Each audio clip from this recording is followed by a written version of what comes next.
A paz do Senhor a todos. Estamos retornando para darmos continuidade à leitura da Bíblia em ordem cronológica. E hoje, no 359º dia, lendo esta linda história que Deus escreveu para nós, estamos iniciando a leitura no último livro da Bíblia, o livro de Apocalipse. Mas antes, vamos compreender a mensagem do livro. Autor, João. Tema, a consumação do conflito dos séculos. Data, cerca de 90 a 96 depois de Cristo. Considerações preliminares. O Apocalipse é o último livro do Novo Testamento. É singular entre os demais. Ele é, ao mesmo tempo, uma revelação do futuro, uma profecia e um conjunto de 7 cartas. Apocalipse deriva da palavra grega apocalypse, traduzida por revelação. O livro é uma revelação divina quanto à natureza do seu conteúdo, uma profecia quanto à sua mensagem e uma epístola quanto aos seus destinatários. 5 fatos importantes no tocante ao contexto deste livro são revelados no capítulo 1. Primeiro, é a revelação de Jesus Cristo. Segundo, essa revelação foi comunicada ao autor de modo sobrenatural, por Cristo glorificado, por anjos e visões que ele teve. Terceiro, a comunicação foi concedida ao servo de Deus João. Quarto, João teve as visões e recebeu a mensagem apocalíptica quanto exilado na ilha de Patmos, 80 quilômetros a sudeste de Éfeso, por causa da palavra de Deus e do testemunho do próprio João. Quinto, os destinatários iniciais foram 7 igrejas da província da Ásia. As evidências históricas e internas do livro indicam o apóstolo João como seu autor. Irineu verifica que Irineu conheceu a Policarpo e este conheceu o apóstolo João. Referiu-se a João escrevendo o Apocalipse perto do fim do reinado de Domiciano, imperador romano, 81 a 96 depois de Cristo. O livro retrata as circunstâncias históricas do reinado de Domiciano, o qual exigiu que todos os seus súditos lhe chamassem de Senhor e Deus. Sem dúvida, o decreto do imperador originou um confronto entre os que se dispunham a adorá-lo e os crentes fiéis que confessaram que somente Jesus era Senhor e Deus. Destarte, o livro foi escrito num período em que os crentes enfrentaram intensa perseguição por causa de seu testemunho. A tribulação aparece através do contexto do livro de Apocalipse. Propósito. O propósito deste livro é tríplice. Primeiro, a carta às 7 igrejas de Apocalipse revela que ocorreriam graves desvios do padrão bíblico da verdade e retidão segundo o Novo Testamento, em muitas igrejas da Ásia. João descreve da parte de Cristo para repreender a transigência e pecado dessas igrejas e chamá-las ao arrependimento e ao seu primeiro amor. Segundo, tendo em vista a perseguição resultante do endurecimento do imperador, o livro de Apocalipse foi enviado às igrejas para fortalecer-lhes a fé, firmeza e fidelidade a Jesus Cristo, e encorajar os membros a serem vencedores e permanecerem fiéis até a morte. Terceiro, finalmente foi escrito para dar aos crentes de todas as eras a perspectiva divina do férreo conflito entre eles e as forças conjuntas de Satanás. Nesta revelação do desfecho da história, o Apocalipse revela principalmente os eventos dos últimos 7 anos da segunda vinda de Cristo, quando então Deus intervirá neste mundo e vindicará seus santos, derramando a sua ira sobre o reinado de Satanás. A isso seguir-se-á a segunda vinda de Cristo. Visão panorâmica. A mensagem profética deste livro flui através de figuras e simbolismos dramáticos, retratando a consumação de toda a mensagem bíblica da revelação. Coloca em destaque o papel de Cristo como o Cordeiro digno que foi morto e virá com ira para julgar o mundo e expurgá-lo da iniquidade. As outras figuras simbólicas salientes deste livro são o dragão, que é o Satanás, a besta que sai do mar, o anticristo, a besta que sai da terra, o falso profeta e a grande Babilônia, o centro do engano e do poderio satânico. Depois do prólogo, há 3 sessões principais no livro. Na primeira sessão, João tem uma grandiosa visão de Cristo glorificado no meio de castiçais, igrejas, o qual comissiona João a escrever às 7 igrejas da Ásia Menor. Cada carta contém uma descrição simbólica do Senhor exaltado, visto na visão inicial, uma descrição do estado da igreja, elogio ou repreensão, ou ambos, advertência às 5 igrejas, a exortação para ouvir e arrepender-se e uma promessa a todos os vencedores. A ênfase no número 7 nessa sessão indica que as cartas representam uma mensagem plena e coletiva do Senhor glorificado, a igreja em qualquer lugar, em todos os tempos. A segunda sessão principal do livro contém visões de coisas do céu e da terra, concernentes ao Cordeiro e ao seu papel no desfecho da história. Começa com uma visão da majestosa corte celestial, onde Deus está sentado, entronizado em santidade e a luz inacessível. O capítulo 5 focaliza um rolo selado sobre a consumação escatológica, à destra de Deus e a seguir na do Cordeiro, sendo que somente este é digno de romper os selos e revelar-lhe o conteúdo. A abertura dos 6 primeiros selos dá continuação à visão iniciada nos capítulos 4 e 5, só que agora o cenário se transfere para a terra. Os 5 primeiros selos revelam os juízos divinos dos últimos dias, endurecente ao desfecho do fim. O 6º selo anuncia a ira vindoura de Deus. O primeiro evento parentético do livro ocorre no capítulo 7 e trata dos 144.000 selados no limiar da grande tribulação e da recompensa dos santos no céu. Depois desta, os capítulos 8 e 9 descrevem a abertura do 7º selo, revelando outra série de julgamentos, isto é, as 7 trombetas.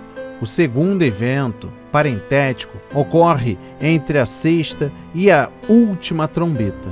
Este evento inclui o próprio João, um livro pequeno, e 2 poderosas testemunhas proféticas na grande cidade.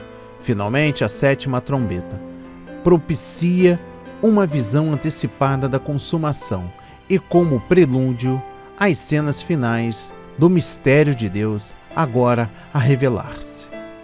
A terceira sessão principal apresenta um quadro detalhado do grande conflito dos tempos do fim entre Deus e Satanás. Os capítulos 12 e 13 revelam que os santos da terra enfrentarão uma conspiração terrível da tríade do mal, a saber, primeiro, o dragão, segundo, a besta que sai do mar e a terceira que sai da terra. Os capítulos 14 e 15 são visões para reafirmar aos santos a tribulação, a certeza de que a justiça prevalecerá, pois Deus está prestes a derramar a sua ira final sobre o povo do anticristo. A revelação detalhada da ira de Deus é vista na série dos 7 juízos das salvas ou taças, no julgamento da grande prostituta e na queda da grande Babilônia. A essa altura, grande regozijo irrompe no céu, ao ser anunciada a ceia das bodas do Cordeiro e a sua noiva. Contudo, o final ainda está para acontecer. João vê o céu aberto e Cristo saindo, montado num cavalo branco. como o Rei dos Reis e Senhor dos Senhores, para derrotar a besta e seus aliados.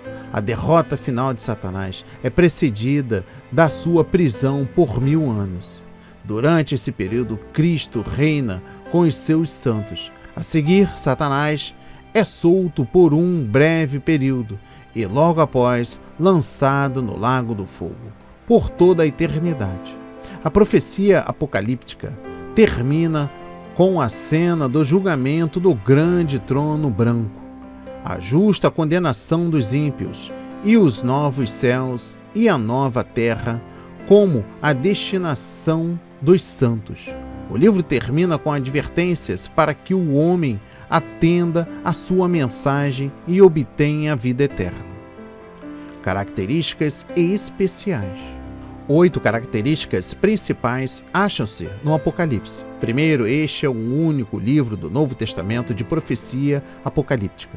Segundo, como livro apocalíptico, sua mensagem é expressa através de símbolos de realidades a respeito de tempos e eventos futuros. Ao mesmo tempo, essa mensagem encerra certo enigma ou mistério.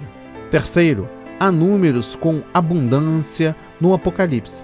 Inclusive 2, 3, 3, 1,5, 4, 5, 6, 7, 10, 12, 24, 42, 144, 666 mil, 1.260, 7 mil, 12 mil, 144 mil, 100 milhões e 200 milhões. O livro destaca, em especial, o número 7, que ocorre 54 vezes, simbolizando plenitude total ou plena realização. Quarto, as visões se destacam no livro e o cenário frequentemente muda da terra para o céu e daí para a terra. Quinto, os anjos estão nitidamente associados às visões, decretos e ordens celestiais. Sexto, é um livro que revela ser demoníaca a atitude de qualquer governante terreno reivindicar divindade para si, e Jesus Cristo como o Senhor exaltado e soberano dos reis da terra. Sétimo, o livro reflete o conteúdo das profecias do Antigo Testamento, sem citá-las formalmente. Interpretação. Apocalipse é o livro de interpretação mais difícil do Novo Testamento. Os leitores originais provavelmente entenderam a sua mensagem sem muita dificuldade. Porém, nos séculos subsequentes, surgiram 4 escolas principais de interpretação deste livro.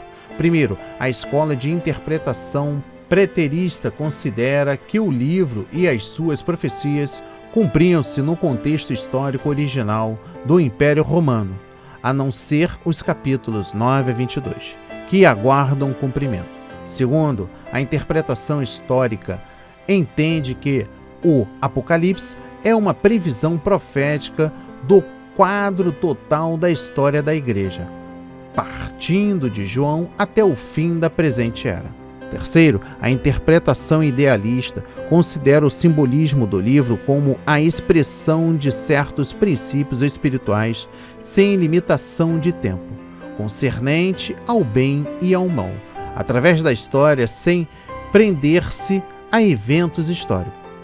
Quarto, a interpretação futurista considera os capítulos 4 a 22 como profecias de eventos da história que ocorrerão somente no fim desta era. Este projeto de estudo interpreta Apocalipse do ponto de vista futurista. E hoje eu trago para a leitura os livros 1 a 5. A inspiração do dia. O Senhor glorificado e suas igrejas. E a visão da majestosa corte celestial. No capítulo 1 destaca o versículo 1. Revelação de Jesus Cristo. Este livro é uma revelação da parte de Jesus Cristo e a respeito dele. O livro é extremamente importante porque, primeiro, revela a avaliação que Cristo faz da igreja, 60 ou 65 anos depois da sua ressurreição e ascensão ao céu.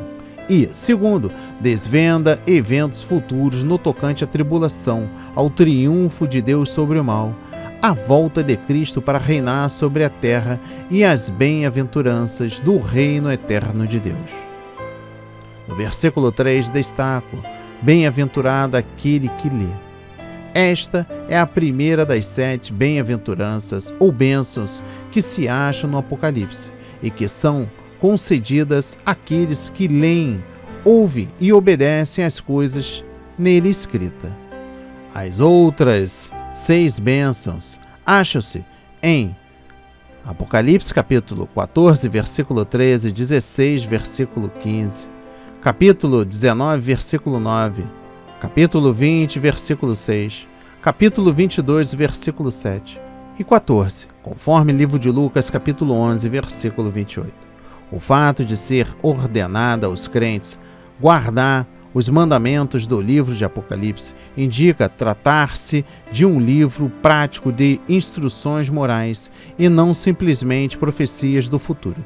Isto quer dizer que devemos ler este livro não somente para compreender o plano futuro de Deus para o mundo e seu povo, mas também para aprender e aplicar aos seus grandes princípios espirituais. Acima de tudo, tal leitura deve nos levar cada vez mais perto de Jesus Cristo com fé, esperança e amor. No versículo 4 destaco as 7 igrejas. O Apocalipse é dirigido às 7 igrejas da Ásia, nome antigo de uma região que agora faz parte da Turquia Ocidental. Cada uma dessas igrejas consistia de várias congregações. Essas igrejas foram provavelmente selecionadas por representarem a totalidade das igrejas daqueles dias, pois o número 7 representa um número perfeito. Aquilo que lhes foi dito aplica-se à igreja inteira. Em outras palavras, as 7 igrejas representam todas as igrejas do decurso desta era da igreja. Os 7 Espíritos devem representar a perfeição e o ministério do Espírito Santo à Igreja. No versículo 7 destaco: eis que vem. O propósito do livro de Apocalipse é descrever o triunfo do reino de Deus quando Cristo voltar para estabelecer o seu reino na terra. Os eventos dos tempos do fim, vinculados à vinda de Cristo, são também descritos conforme o livro de Deuteronômio, capítulo 7, versículo 13, e livro de Mateus, capítulo 24, dos versículos 29 e 30.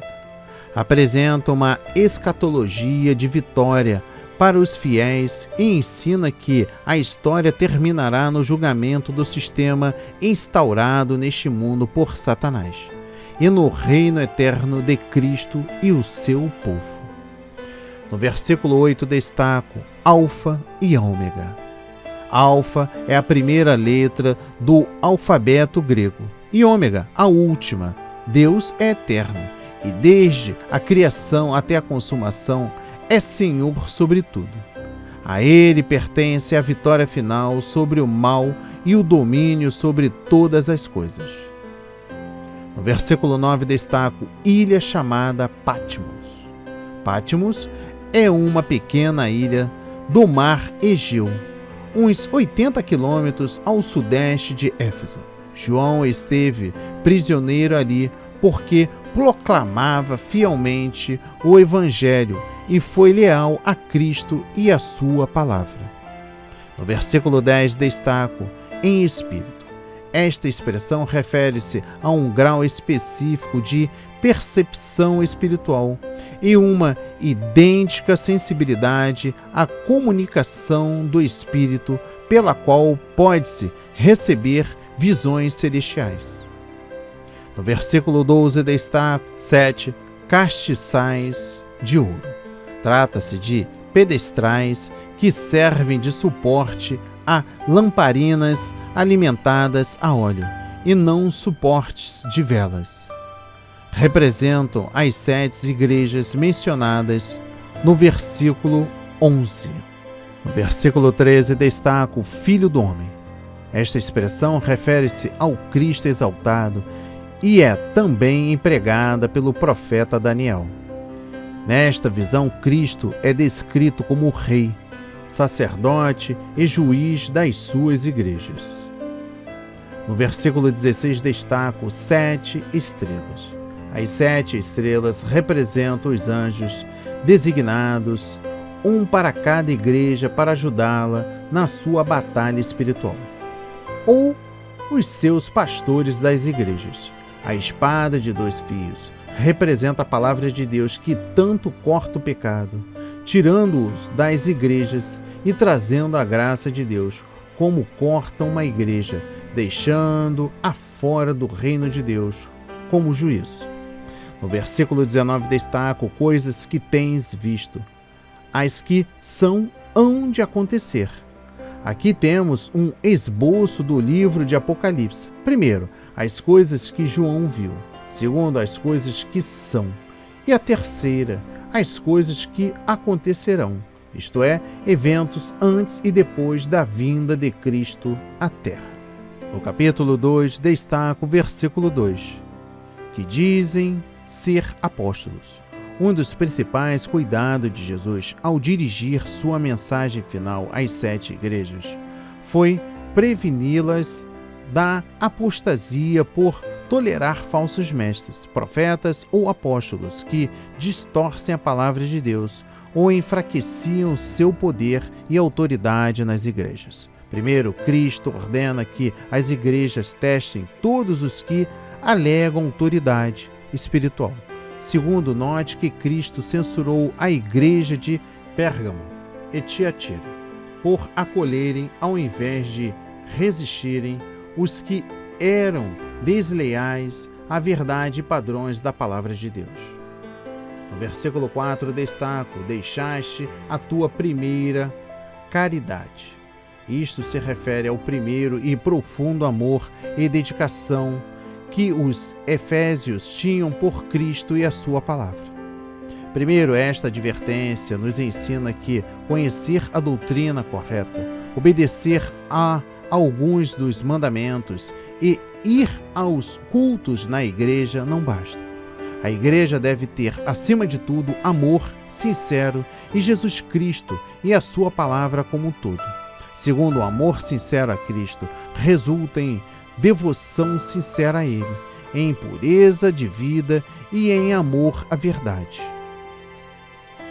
No versículo 5 destaco: tirarei o teu castiçal. Cristo rejeitará toda a congregação ou igreja que não se arrepender da sua falta de amor e obediência ao Senhor Jesus Cristo e a removerá do seu reino. No versículo 6 destaco: aborreceis as obras do nicolaístas, as quais eu também aborreço.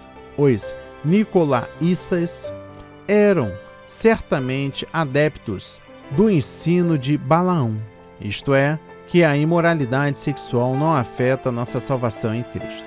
O Novo Testamento declara o contrário. Tais pessoas não herdarão o reino de Deus. Deus abomina o ensino herético que diz podemos ser salvos e, ao mesmo tempo, viver na devassidão. Repelir aquilo que Deus abomina é característica principal de quem é leal a Cristo. No versículo 7 destaco: ao que vencer. O vencedor, do grego Nikon, é aquele que, mediante a graça de Deus, recebida através da fé em Cristo, experimentou o novo nascimento e permanece constante na vitória sobre o pecado, o mundo e Satanás. Primeiro, cercado de muita oposição e apostasia, o vencedor se recusa a conformar-se com o mundo e a impiedade dentro da igreja. Ele ouve e atende aquilo que o Espírito diz às igrejas. Permanece fiel a Cristo até o fim e aceita somente o padrão de Deus para a vida cristã, revelado na sua santa palavra. Segundo, nas igrejas de Deus, o vencedor e somente o vencedor começará da árvore da vida. Não sofrerá o dano da segunda morte. receberá o maná escondido e um novo nome no céu. Terá autoridade sobre as nações. Seu nome não será removido do livro da vida. Será honrado por Cristo diante do Pai e dos anjos. Permanecerá com Deus no seu templo. Terá sobre si o nome de Deus, de Cristo e da Nova Jerusalém, e será para sempre Filho de Deus. Terceiro, o segredo da sua vitória é a morte expiadora de Cristo, seu próprio testemunho fiel acerca de Jesus e a perseverança no amor a Cristo até a morte. Note que ou vencemos o pecado, o mundo e Satanás, ou somos por eles vencidos, acabando por sermos lançados no lago do fogo. Não há grupo neutro.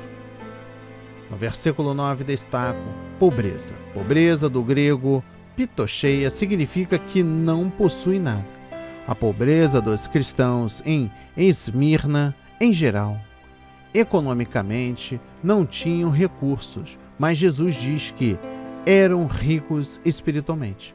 Note o contraste com a igreja de Laodiceia, que tinha grandes riquezas materiais, mas espiritualmente era desgraçada, miserável e pobre.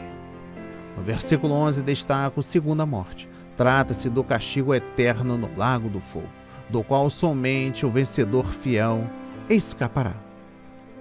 No versículo 13 destaca o trono de Satanás. Isso pode significar um lugar onde a influência de Satanás e o mal estavam sobremaneira multiplicados, pois Pérgamo era um centro de adoração ao imperador romano. No versículo 14 destaco a doutrina de Balaão. Balaão foi um falso profeta que vendeu seus serviços a um rei pagão e que o aconselhou a seduzir Israel e comprometer sua fé por meio da idolatria e imoralidade. A doutrina de Balaão refere-se, portanto, a mestres e pregadores corruptos que, em Pérgamo, levavam suas congregações à transigência fatal com a imoralidade, o mundanismo e as falsas ideologias. Tudo por amor à promoção pessoal ou vantagens financeiras. Segundo parece, a igreja em Pérgamo tinha mestres que ensinavam ser a fé salvífica em Cristo compatível com a prática da imoralidade. No versículo 16 destaco: contra eles batalharei. Jesus se oporá a qualquer pessoa que, na sua igreja, favorecer uma atitude tolerante para com o pecado. Ele promete que batalhará contra os crentes mundanos caso não se arrependam. No versículo 17 destaco: ouço o que o Espírito diz. Devemos prestar atenção às advertências do Espírito Santo. Ele continua a falar às 7 igrejas da Ásia. Nos ordena a vencer o pecado no mundo e nos proíbe tolerar a imoralidade em nosso meio. Se não formos vitoriosos nessa área crítica, seremos privados da presença de Deus e do poder do Espírito Santo, tornando dois inimigos do reino de Deus. Se, por outro lado, vencermos, receberemos o maná escondido da vida espiritual e uma pedra branca, que significa o triunfo da nossa fé sobre tudo quanto procura destruir nossa devoção a Cristo. No versículo 20 destaco: tolerareis Jezabel, mulher que se diz profetisa. Um pecado prevalecente na igreja de Tiatira era a tendência de tolerar o pecado, a iniquidade, o ensino antibíblico entre os líderes. João cita uma pessoa específica, Jezabel, nome este derivado de Jezabel do Antigo Testamento, que representa a idolatria e perseguição aos santos. Alguns em Tiatira provavelmente aceitaram os falsos mestres pelo fato de falarem em nome de Deus e terem grande popularidade e influência. Cristo condena o pecado da transigência com o erro. Devemos rejeitar qualquer preletor que coloca suas próprias palavras acima da revelação bíblica e declara que Deus aceita na igreja a quem comete atos imorais, participando dos prazeres pecaminosos do mundo. Alguns na igreja costumam tolerar tais falsos ensinos por indiferença, medo de confronto, amizade pessoal ou pelo desejo de paz, harmonia, autopromoção ou dinheiro. Deus excluirá tal igreja juntamente com os seus líderes. No versículo 24 eu destaco: aos restantes, ouvem Tiatira, os que ficaram firmes na palavra de Cristo e seus padrões de justiça. Deus os conhece e promete que reinarão com ele sobre as nações. As profundezas de Satanás, isto é, os segredos profundos, talvez se refiram ao falso ensino de que, para experimentar plenamente a graça e a salvação divina, devemos penetrar nas profundezas do pecado e conhecer todos os tipos de males. No capítulo 3 destaco o versículo 1. Estais morto. A igreja de Sardes estava espiritualmente morta e somente uns poucos membros permaneciam fiéis ao Evangelho. Exteriormente, parecia viva e ativa, tinha uma reputação de sucesso e espiritualidade. É possível que tivesse uma forma impressionante de adoração, mas não o verdadeiro poder e retidão no Espírito Santo. Jesus, no entanto, via os seus corações. No versículo 4 destaco: tens em Sardes algumas pessoas. No decurso da história da igreja sempre houve alguns, isto é, um remanescente, que não contaminaram suas vestes e que procuraram manter a simplicidade e a pureza de devoção a Cristo, que os apóstolos e muitos outros conheciam nos dias do Novo Testamento. No versículo 5 destaco: riscarei o seu nome. Fica claro que qualquer pessoa que experimenta um novo nascimento, mas que posteriormente deixa de prevalecer na fé e de viver vitoriosamente, terá o seu nome tirado do livro da vida. Ter o nome apagado do livro da vida é perder a própria vida eterna e ser finalmente lançado no lago do fogo. Isto que o Espírito diz à igreja. No versículo 7 destaco Filadélfia. Filadélfia era uma igreja fiel, que guardava a palavra de Cristo e não o negava. Os membros tinham suportado a oposição do mundo, resistido à conformação às tendências malignas das demais igrejas e perseverando na lealdade a Cristo e na verdade do Evangelho do Novo Testamento.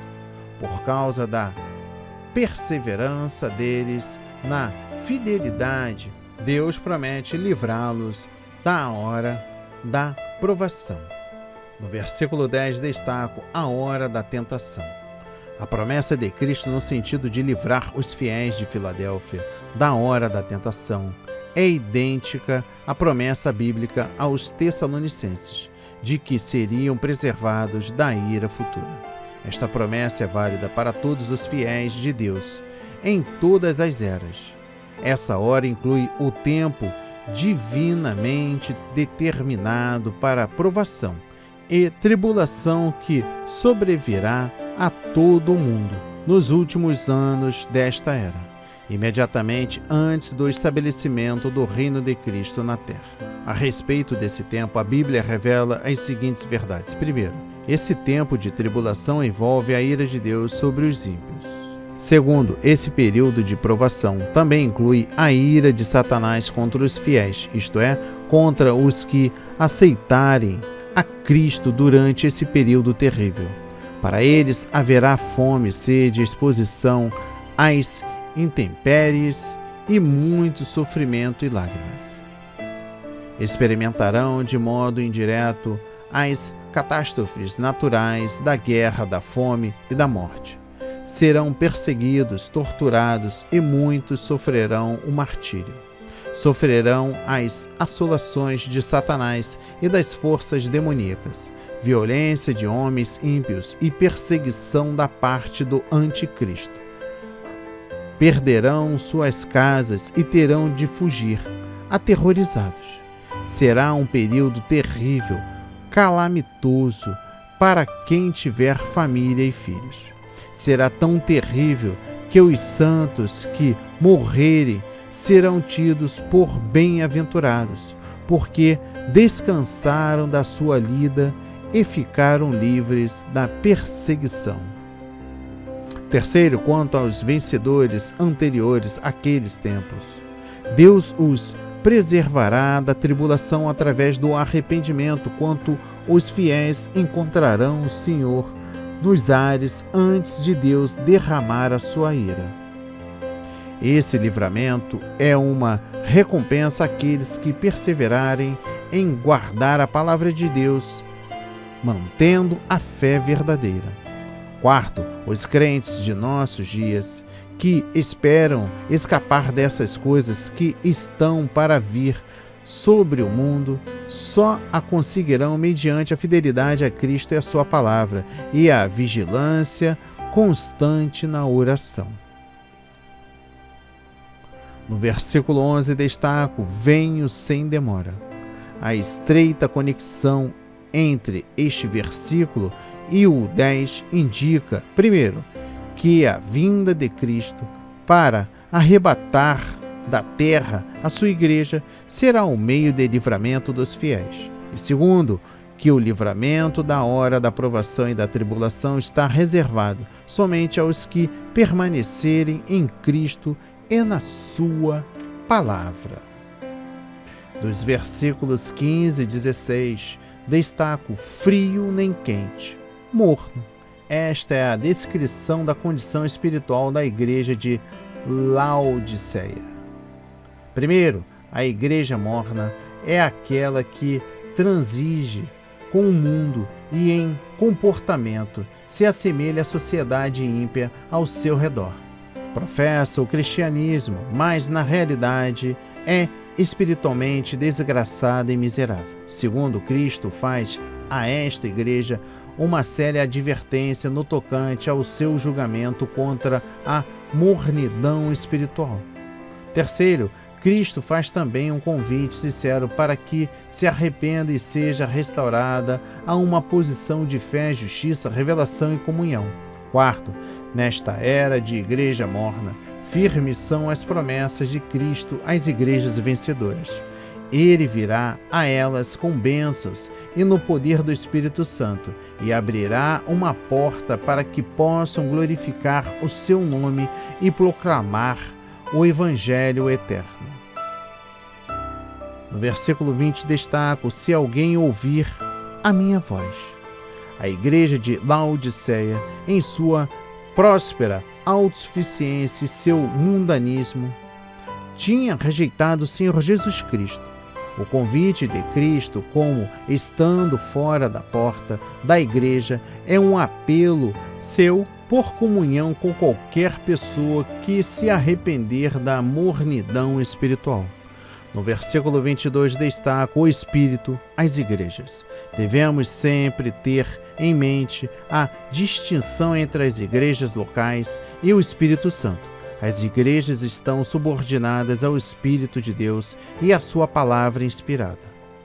Essa distinção entre o Espírito e as igrejas locais pode ser expressa através das seguintes verdades bíblicas. Primeiro, o Espírito não é propriedade das igrejas, nem de qualquer instituição humana. Ele é o Espírito de Deus e de Cristo, e não o Espírito das igrejas. O Espírito é livre para operar onde quiser, de conformidade com os padrões justos de Deus. Segundo, o Espírito Santo representa o senhorio atual de Cristo sobre a igreja.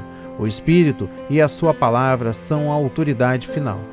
As igrejas devem constantemente julgar suas normas de fé e conduta pelo Espírito.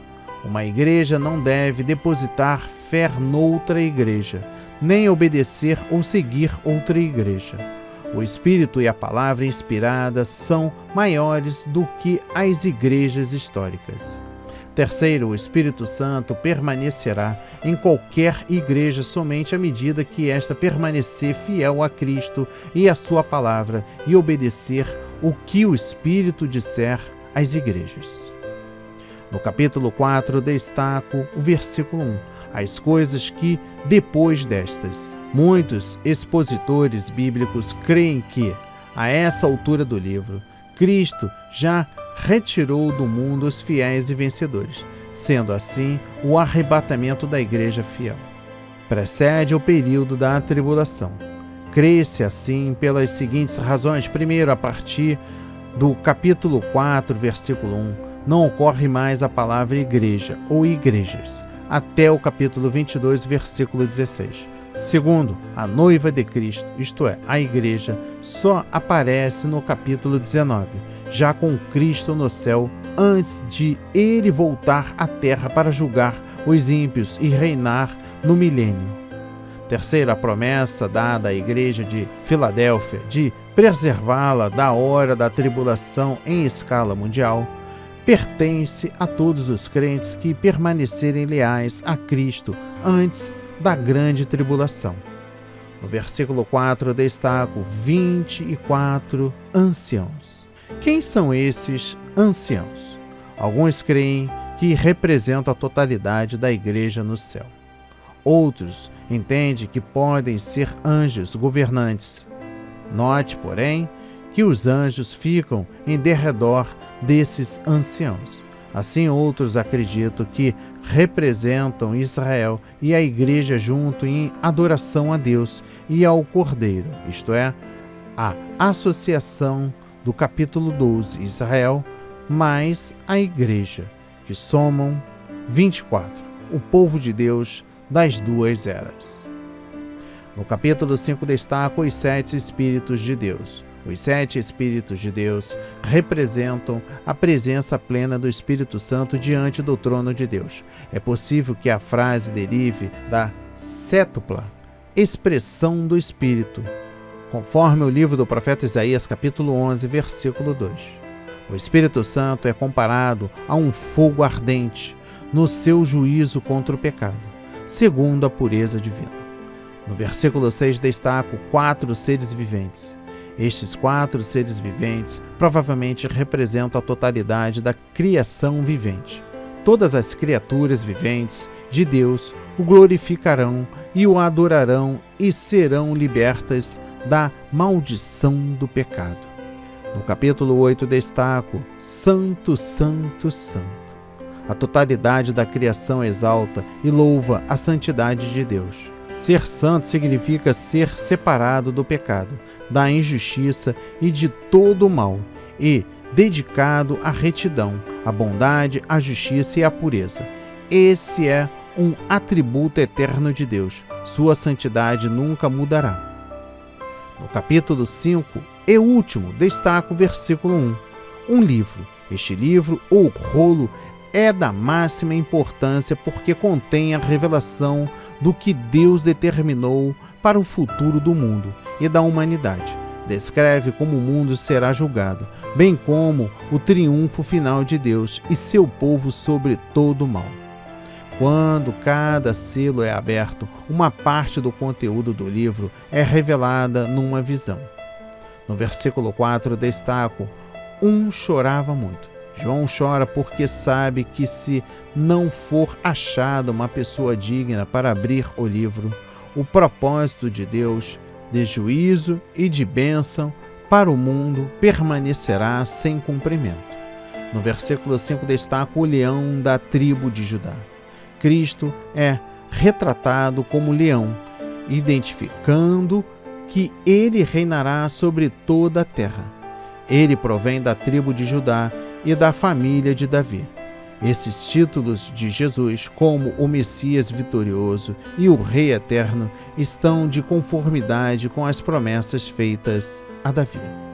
No versículo 6, destaca o Cordeiro como havendo sido morto. Cristo, aparecendo como um cordeiro que leva as marcas de ter sido morto, mostra que ele ofereceu-se a si mesmo no Calvário para expiar os pecados da raça humana. Significa que a dignidade, poder, autoridade e vitória de Cristo provém da sua morte sacrificial na cruz. Cordeiro é o símbolo principal no Apocalipse para representar Cristo. Cristo julgará os que rejeitaram o seu sacrifício como o Cordeiro de Deus. As 7 pontas representam o poder e a força de um soberano. E o versículo 8 e final, as orações dos santos. Refere-se à intercessão dos santos em favor da vinda do reino, quando então reinarão sobre a terra. A oração deles é: venha o teu reino, seja feita a tua vontade, tanto na terra como no céu. Que a palavra de hoje toque o seu coração, transforme a sua vida para a honra e a glória do Senhor. Leia a Bíblia diariamente, pois este é o verdadeiro canal que se aprende, conhece a verdade e ouve a voz de Deus. Amém e graças a Deus.